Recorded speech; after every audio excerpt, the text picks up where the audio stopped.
Olá, professor Francisco, mais uma vez com vídeos explicativos, agora referente ao terceiro bimestre para os alunos do segundo ano. Esse é o nosso segundo vídeo e nós vamos falar sobre o sexto capítulo que diz respeito à população brasileira, né? A gente começa essa conversa dizendo que a população brasileira nada mais é do que a miscigenação de três radicais, né? Quais seriam essas três etnias, né? Seria o negro africano, o branco europeu e o indígena. Essa miscigenação é que constitui o povo brasileiro, né? Então nós somos frutos dessa miscigenação. Se vocês olharem para a sua família, vocês vão notar que você vai ter aí ou os três ou a mistura aí de algumas dessas etnias, tá bom? Vamos a um segundo tópico que fala sobre a estrutura etária brasileira. Nós estamos falando aí sobre a pirâmide, né? Quantos são homens, quantos são mulheres? Aí a questão de gênero biológico, tá bom? Então, quantos são homens e quantos são mulheres, tá? Outra coisa é a faixa de idade, de 0 a 4, de 5 a 10, de 11 a 14, de 15 a 20. Então, e por que é importante a gente ter essa noção de estrutura etária? Porque as políticas públicas, tá faltando creche, tá faltando escola, tá faltando emprego, é através da análise dessa pirâmide etária que você vai ter esses dados e as ações teriam que ser em cima delas, tá certo? Um outro aspecto é, o Brasil envelhece. Na realidade, a gente deveria dizer que o Brasil se torna idoso, porque, novamente, o que é velho é negativo, não presta. O envelhecer é uma ação normal, mas velho é algo que não presta. Mas se tornar idoso, né, aí você leva toda a positividade, a experiência, e isso tem que levar em consideração, né? Então, o Brasil hoje tem tido avanços, né? Mas esses avanços, principalmente na área de medicina, né? Eu acho que as pessoas têm refletido mais sobre a vida, né? Têm buscado mais essa qualidade de vida, o que tem propiciado um desenvolvimento, né? Nessa longevidade, né? No viver mais, ser mais prudente, mais cauteloso, tudo isso faz parte, né? O envelhecimento da população, né? Desafios. Um dos desafios que a gente tem é na distribuição de renda, né? Porque as pessoas se aposentam depois de uma vida inteira trabalhando e passam a ter uma renda muito baixa.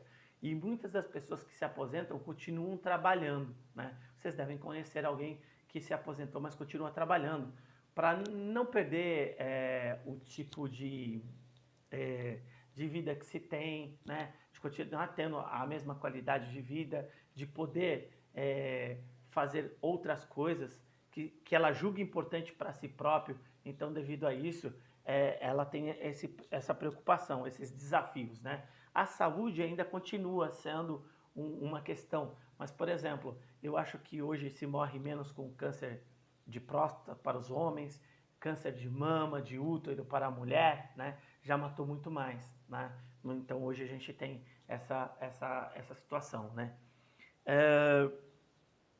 Um outro tópico é a nova realidade familiar brasileira, né?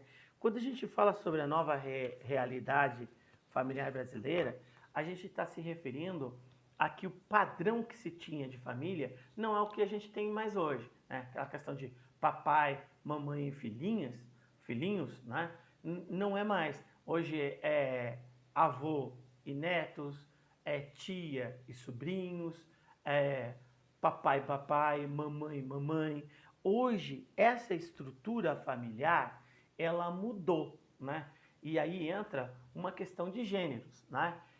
E quando a gente discute gênero, a gente tem que discutir respeito.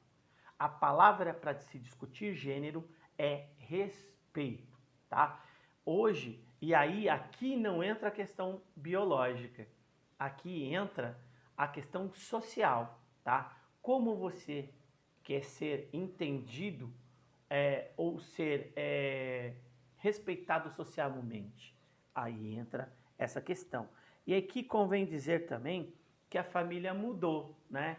Mas a sociedade, nesse aspecto, por exemplo, a escola não mudou. A mesma escola que a gente tinha há 30 anos atrás, ela está do mesmo jeito, né? Hoje, devido a uma pandemia, eu estou dando uma aula online, porque também faço parte do grupo de risco, né? Não posso pegar aí o coronavírus, que eu vou ter um problema sério aí, né? Agora, a gente tem que refletir sobre essas estruturas e entender como melhorar para a família brasileira, né? A questão da distribuição de renda, a questão da educação, a questão da formação do jovem, a questão do trabalho, tudo isso entra também, tá certo? Um outro tópico importante é Brasil, país da diversidade cultural. Nós agregamos a cultura de vários outros países, né? Como eu disse, os negros tiveram a sua contribuição, os indígenas tiveram a sua contribuição, o branco europeu teve a sua contribuição. Mas se a gente olhar hoje, a gente recebe pessoas do mundo inteiro, né? Eu, semana passada, fiz uma live e entrou um amigo que se tornou meu amigo, né? Nós convivemos durante 9 meses, né? E faz 25 anos que eu não o vejo, porque ele é cubano, né? E ele me mandou uma mensagem, a gente conversou e isso não tem o que... E eu aprendi muito da cultura cubana, com certeza ele aprendeu da cultura brasileira comigo, com a minha família. Então isso é um ganho, né? Você com certeza vai ter pessoas aí, você mesmo, faça uma reflexão pelo mundo, quantas pessoas você conhece, quantas pessoas você conversa, o que elas falam, trazem novidades. Isso é diversidade cultural, né? Você querer comer uma pizza de sexta-feira ou de repente comer um yakisoba, isso é diversidade cultural, tá bom? Vamos seguindo aqui, um outro tópico é a presença negra, né? É muito interessante isso, né? Eu sou filho de negros, como vocês sabem, a gente já falou sobre isso e tal. Mas a presença negra, o negro no Brasil é tratado como uma minoria, né? Minoria sou eu que sou albino, né? Você conta quantos albinos tem por uma questão biológica, né? Mas o negro não é a minoria, é a maioria, né? Assim como na África do Sul era tratado como uma minoria e é a maioria, né? Então, hoje não se tem a mesma leitura, mas o preconceito ainda existe, né? Lembrando que também existe o preconceito reverso, né? Ao contrário, né? E só que as conquistas hoje, desculpa, elas são mais valorizadas, né? Então, a influência de pessoas hoje nas mídias, elas são mais sentidas, né? Hoje se busca uma igualdade. Lembrar que pelas cotas, né? E por que das cotas? Tem gente que é a favor, tem gente que é contra. Até a década de 70, as pessoas negras não podiam frequentar a escola, qualquer escola, e serem aceitas, né? A gente tinha tudo isso daí para ver, tá bom? Um outro aspecto é afrodescendentes na composição da população brasileira. Bom, só para vocês terem uma ideia aí, é complicado a gente discutir isso, né? Eu, por exemplo, no meu registro, eu estou como pardo, né? Porque meus pais são negros e meu pai foi me registrar e aí falou assim, qual é a cor dele? É preto, né? Meu pai falou assim, não, ele é branco. O senhor adotou? Então, tem esse preconceito, né? E na realidade é uma questão biológica, né? O gene recessivo, que se vocês não tiveram ainda em biologia, com certeza vocês vão ter aí para os próximos anos, né? Então, essa questão da afrodescendência, daqueles que vieram, que trouxeram da África, que vieram nos navios negreiros, não só a cultura, mas como a essência, né? Através do seu genoma aí, tá bom? E se a gente for ver, Norte e Nordeste tem uma concentração maior de afrodescendentes. Não sei se vocês já perceberam, mas é. A presença indígena, né? Vamos lembrar que o indígena ele ocupava todo o território brasileiro, né? E aí ele passa a ter uma diferença, né?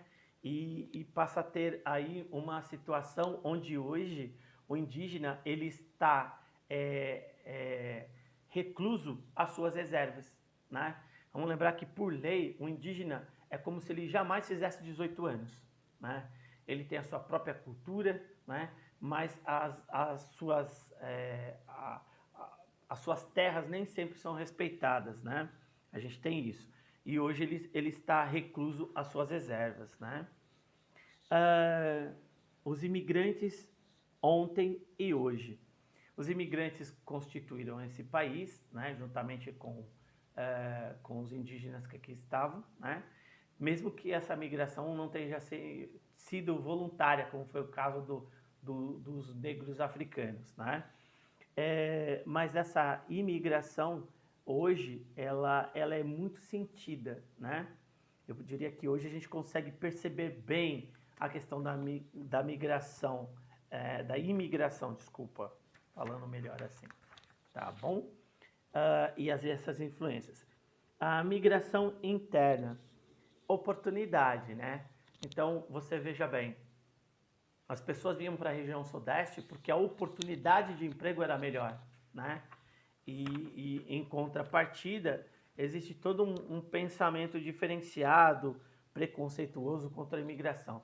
Migração acontece por oportunidade. Se nós formos ver, a maior parte da população de Taboão da Serra trabalha fora de Taboão, não trabalha em Taboão, né? Então ela passa, Taboão hoje não pode ser considerada uma cidade de dormitório como antes, porque antes 95% da população trabalhava fora. Hoje não, hoje a gente pode dizer que 60% da população, 70% trabalha fora, 30% consegue trabalhar na própria cidade, né? Então isso é uma situação. Novos ares de migração. Antigamente se fazia uma migração aí bem rudimentar, né? Talvez de pau de arara e aí vai. E hoje a gente tem um outro tipo de migração. Então as pessoas vinham para os grandes centros. Hoje as pessoas voltam para o seu lugar de origem, né? Então hoje está tendo meio que um resgate, né? Da sua natalidade, né? E isso é extremamente importante. Bom, pessoal, ficamos por aqui com as explicações do 6º capítulo. Espero ter ajudado um pouco. Um abraço a todos.